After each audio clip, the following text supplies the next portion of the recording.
What is happening, guys? Thank you for tuning in to another video. Rush SRT here. Today's video, something a little different, and I don't know if you guys want to like this or not, but I'm actually not in the SRT, believe it or not. We are in my Mercedes today because I am running around doing errands. I need to find a way to secure this on the front of my car, and this is my front license plate. Since if you've seen my video previously, you know that I got a ticket for not having my plates on. Well, it's getting closer to the date that I go ahead and have to put them on, so I'm gonna go find a way to put the damn plates onto the car by not making any holes, though, that's for sure. I don't even have holes on this car, so I just hate having a fucking front plate on. So for that reason, I'm gonna try to avoid that at all costs. So let's see what I can come up with. I'm heading over to Home Depot right now to see what I can find over there, hopefully to go ahead and fasten my license plate on. You know, I gotta hit you guys with some of that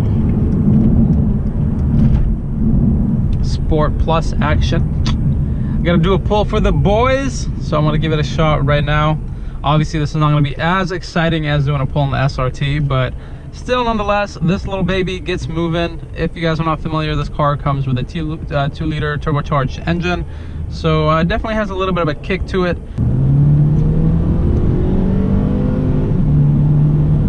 And we are gone. It does have a pretty good kick, but the handling is where this thing really shines. So this car has the 4MATIC option on it, which means that it's all-wheel drive. It distributes power to all the wheels, and that's partly why it doesn't get as good gas mileage as, let's say, the rear-wheel drive model. But I liked having the fact that this car can be driven in the rain, on the mountains, in the snow. You could drive it pretty much in all weather, even though it's not really made for that since it is a little low. But I don't know, it handles really well, so for me it was a good trade-off. It just makes for a lot of fun behind the wheel.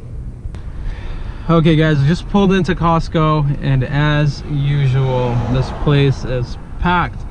Gas prices have been kind of through the roof lately, so I guess a lot of people are becoming a lot more conscious about how much they are spending, and they're choosing to come to Costco.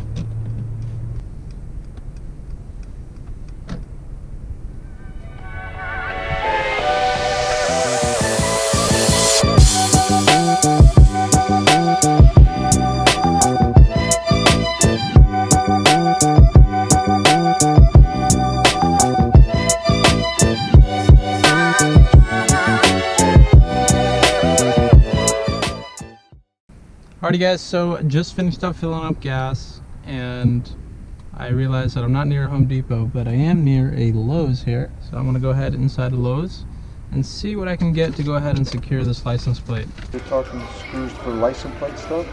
Yeah, like I want an actual screw that I can put a nut on the back of, kind of like this, and then kind of just tighten it in a way that I don't have to drill my bumpers. Okay. Say something like this? Yeah. With the nut then, right? Yeah, but I would not need the front to be something I can also tighten with like a wrench or something.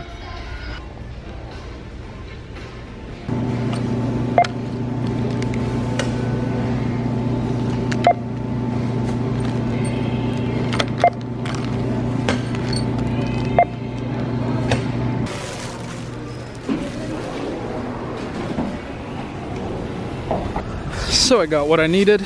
Now let's go ahead and take care of what I need to take care of. Total cost $5 later.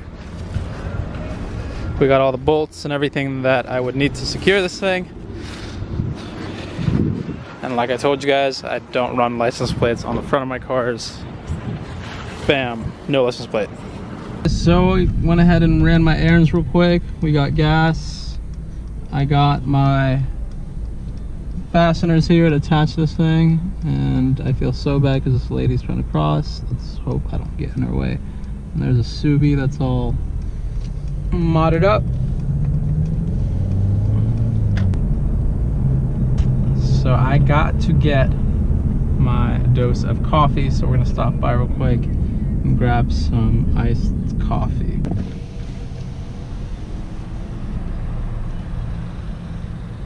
Okay, thanks for waiting. How can I help you? My man, can I get a hazelnut iced coffee, medium, with light ice in it as well? Okay, and count? That'll be it, thank you. 215 on the first one. Thank you. Appreciate it, bye-bye. Oh, always gotta be extra careful not to curb my rims, or else I will cry. How's it going, man? Pretty good, thank you. 215, please. Thanks.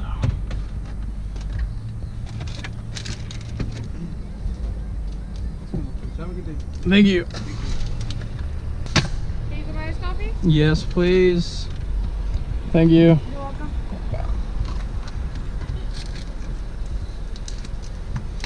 Definitely not light ice, but what can I do?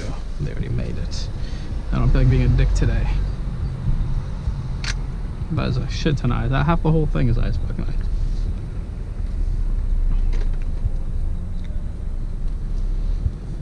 But it does taste good. Oh. The one thing, my biggest addiction, guys, and I'm about to expose myself right now. Alright guys, so I'm gonna head home right now, do what I gotta do. I have an interview for a new job, Skype interview, in about an hour and a half here, so try to wrap things up before then.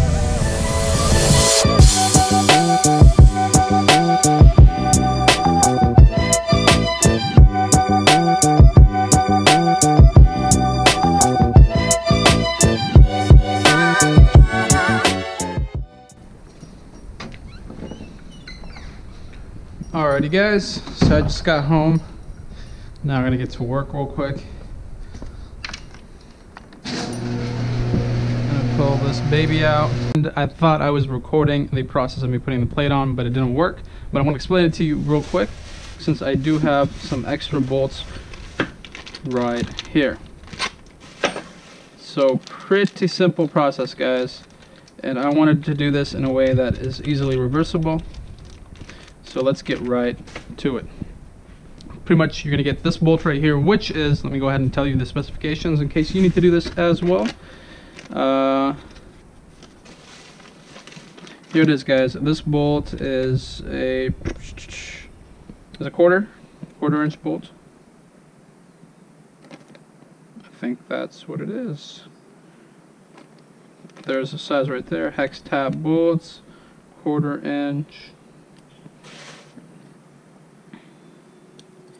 And I got a butterfly nut to go with it. So you're gonna get a 1/4 inch bolt with a butterfly nut attached to it. And down here, this thing is gonna be pretty hard to fit in. In here it's gonna fit in right away, but if you put it in this part right here, you're gonna notice that it's kind of snug. So what I did was I kind of just flexed this down a little bit and shoved this inside. And as you can see there, it goes in. I mean, it's black, so it's not really going to get damaged. And then if you just tighten it towards the corners there, it just starts to grab a little bit, and bam, then you can just kind of thread it all the way through. As of right now, as you can see, it's nice and secure. It's not really going anywhere. And then when you are done with that, you can kind of unscrew it a little bit, and then just kind of flex this down.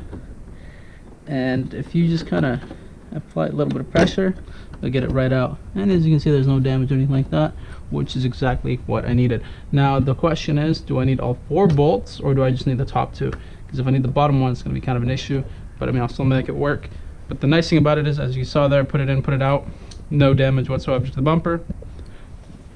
And these bolts are extremely cheap, and yeah, no tools even needed. So that, you know, it's pretty easy. I'm not really happy about having the front plate on, but I do need to do that to get it signed off. I'm not trying to pay $190. So yeah, a simple 5-minute thing, as long as you get the plates. And guys, something that's driving me absolutely nuts. I don't know if you guys can see this, but I'm looking at the front of my car right now, and it's just so much weird gapping going on in this area right here. You guys see that? This area is like definitely sticking it up a lot higher. But I'm gonna go ahead and put the car back in the garage, get inside and do some work.